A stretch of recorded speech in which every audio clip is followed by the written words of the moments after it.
All right, everybody, so here we go. Now, we are going to be doing this a little bit differently this time. So for every single confluence, we'll be adding, so basically this is going to be all of our confirmation points. We'll be adding a number, okay? And so for everything that basically just speaks against a trade, we'll also be doing some, okay? So you just get the idea, okay? So 1 and 1, that's equal. If I'm having 2 in here, but 1 here, it goes lower. Very logical.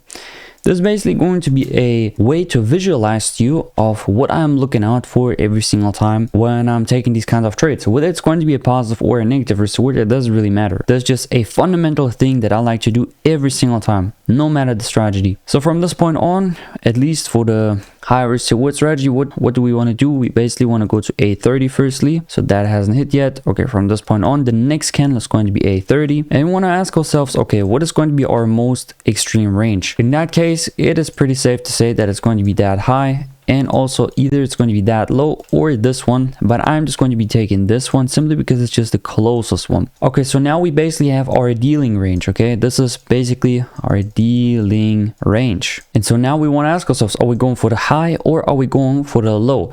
In that case, since we are already so close up onto it, there's pretty much no point in trying to guess, okay, we're just going to reverse all the way low in here. Maybe that is going to happen during the day, something like this, but we don't really count on that. We don't want to do something that is unsafe. We really just want to go for the most highest probability setup. So in this case, the likelihood that we're going to be trading is higher, but the most sort of first idea that comes to mind is, okay, we're just going to be taking a trade onto the upside. Well, but that's wrong, because there's plenty of room for you to lose basically the entire trade.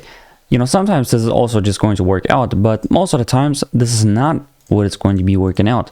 See, and this is just a 50-50. Maybe your take profit did get hit before the stop loss get hit, but probably you should not be participating in this kind of market. So, you know, you're just rather going to leave it alone. So I don't really recommend trading this kind of stuff.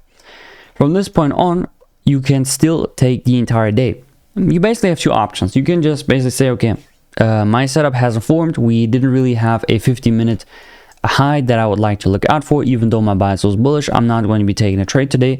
But in this example specifically, you can 100% look for further trades. In these cases, you have to look a little bit further than just the 50-minute time frame. You want to ask yourself, okay, could we go for that high? Now the thing is, even though that we could trade higher all the way into that high for that matter, that doesn't mean that you should be aiming for it. That is just a point of, okay, we could be trading into that high, but it doesn't mean that we have to trade all the way into it.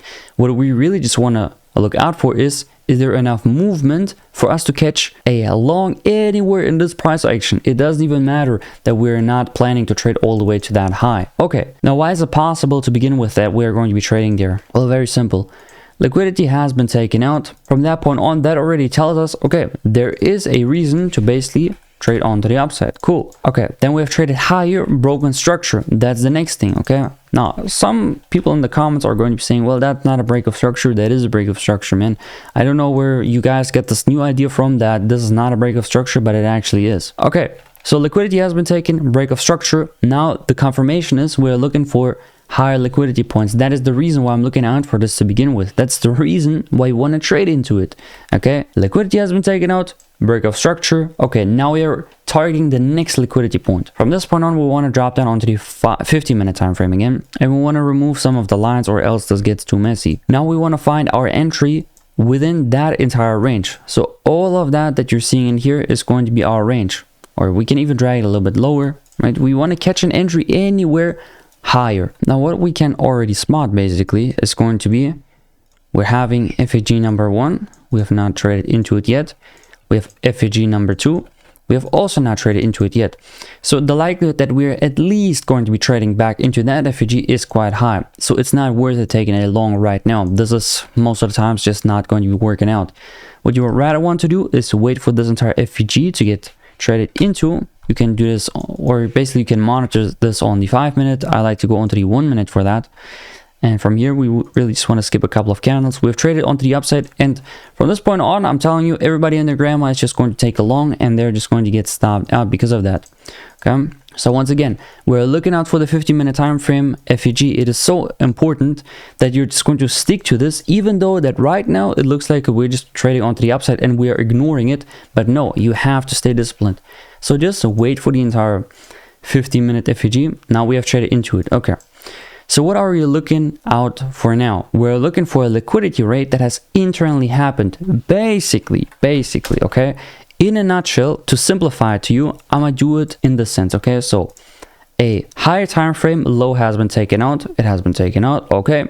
And let's just say we want to trade onto the upside. Then we have a break of structure, and no, this is not a market structure shift because all of this happens internally right now. Okay, then we're trading onto the upside, and now from this point on, we are basically targeting something that is on the left here. Okay, so basically this entire high we are now targeting and want to trade higher.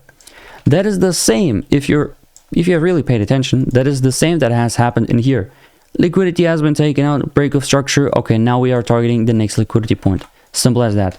Okay, so once again, we are just repeating what I have just explained to you. 1 minute time frame, we have traded lower. We need to see liquidity being taken out internally, and then from that point on, we can trade higher. That's all it is pretty much. So from this point on, a 1 minute time frame. Now liquidity has not been taken out up until this candle has basically traded lower. Everything that has happened in here, you might be saying, okay, well, this low got also taken out, so that's a liquidity rate. No, because at that point in time, we did not trade into this entire FEG, so it doesn't count. From this point on, this candle was responsible for taking out liquidity. From this point on, we could be taking a long onto the upside. And this is just going to depend on either you're going to be having strong movement like such in here. This could be just one candle that is heavily trading onto the upside, you know, one massive candle, or it can be like 1, 2, 3 candles that are just trading onto the upside. From this point on, you can basically already take the trade, right? You're going to be putting your stop loss below the internal liquidity rate. Keep in mind, you are already sitting at a 50-minute FEG. And once again, you don't want to do something like this, guys. Don't get foolish. I don't really recommend that. Only in the most rare scenarios that it's going to be working out. Rather, just go for 1 for 2. In this case, it's a 1 for 1.9, so I'm just going to extend it to 1.2. And yeah, from this point on, you just want to take the trade. This is basically the easiest way to have a take profit almost every single time, almost every single day. Okay, but now let's actually use our entire thing in here that we have. So the very first confirmation that we basically had, or not, let me put it like this. The very first thing that was speaking against the trade was that the 50-minute candle or the 50-minute range has already been taken out. So this is already a problem for us. Okay, so we're going to put one thing to the right. Now the next thing that was speaking for us actually was that we're having on the 4-hour time frame this entire movement, right? So we couldn't find something internally because of the 50-minute highs and lows. Okay, so now we're going to go to the 4-hour time frame and find something else. Okay, this was a confirmation for us actually, because now we have a high time frame objective. And you could even say that this is going to be 2 at the same time. So let me just put it like this. Okay.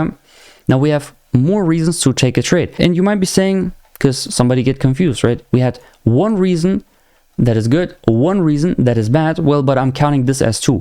Well, because some confirmation points just hold more weight than others, even though this was also just one confirmation point, but that one confirmation point was worth more than this one. That's why I'm contributing 2 to it. Okay, from this point on, what did we really do? We're going on to the 15-minute time frame, and we have identified, okay, we have an FEG in here that needs to get traded into. Now you could see this as a confirmation point, but I wouldn't really count it as that.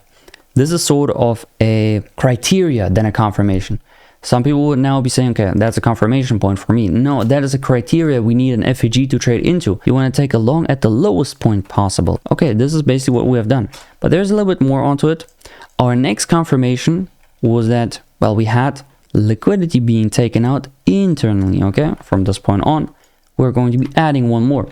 And see, you're quickly going to realize we have 3 points that speak for us to take the trade and 1 point for us not to take the trade. Well, then obviously this side is going to win. So you should be taking a trade. This is pretty much how easy it is. And you know, whether you're going to be doing it with this entire site, you can check it out. It's called toytheater.com.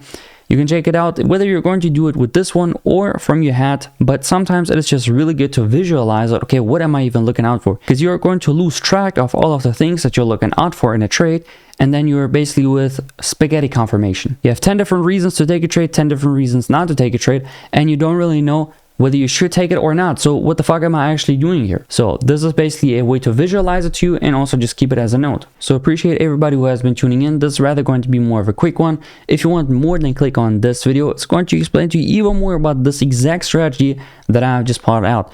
It has dynamic counts of payouts. You've already seen that in the intro, and it is just amazing how well the strategy actually performs. Thank you guys for watching, and see you in the next one.